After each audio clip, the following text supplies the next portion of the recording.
Salut à tous. Alors, déjà, une première chose, plein de bonnes choses pour tout le monde, pour tous les souverains actuels et en devenir, à tous ceux qui sont sur le sujet et à tous ceux qui ne sont pas non plus. À tout le monde, je souhaite. Alors, je fais une toute petite vidéo et j'en ferai une plus grande après. Là, c'est pour régler la fiducie. Donc, sur ma dernière vidéo, alors pas celle que j'avais envoyée de Lohan, mais sur la dernière, donc concernant la fiducie.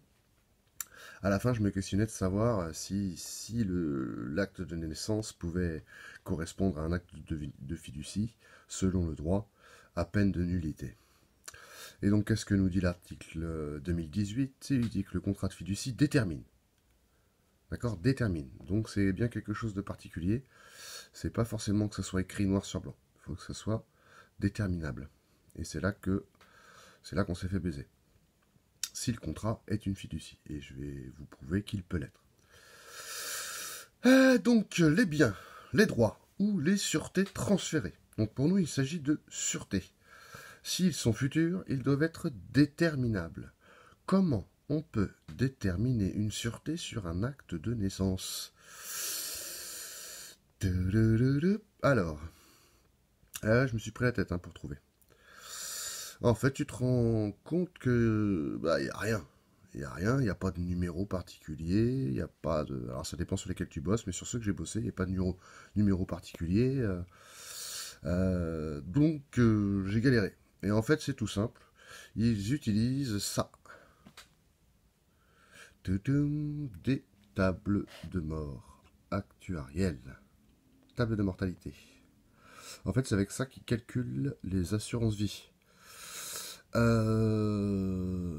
Et donc, il suffit d'avoir ton âge pour pouvoir te donner un prix, selon les calculs de l'assurance vie basés sur les tables de mortalité actuarielles. Et donc, effectivement, puisqu'on a ta date de naissance, on sait l'âge que tu as, et donc on peut déterminer ta valeur. Combien t'as été vendu. Donc ça, c'était pour le premier, et c'était le plus difficile, et le plus vicieux. Ensuite, on a la durée du transfert qui ne peut excéder 99 ans à compter de la signature du contrat. Excuse-moi. Donc, ça veut dire quoi? On doit le déterminer. Eh bien, en fait, quand c'est pas noté, pour le déterminer, tu fais selon la loi. Donc, on peut le déterminer même si c'est pas noté. Donc, on sait que le contrat de fiducie a été fait sur 99 ans. Ok? L'identité des constituants, ça on l'a. L'identité du fiduciaire qui est l'état civil, l'officier, on l'a. Sur tous les actes de naissance, il y a le nom. D'ailleurs, si vous regardez bien sur beaucoup d'actes de naissance, alors plus maintenant, mais il n'y a pas encore si longtemps, c'était marqué l'enfant qui nous est présenté. Je vous laisserai regarder la définition sérieuse de présenté. L'identité du ou des bénéficiaires ou, à défaut, les règles permettant leur désignation. Alors ça, j'ai été emmerdé. Parce que pas tout sur les actes... tu vois, là, il y a marqué République française. Mais pas tout sur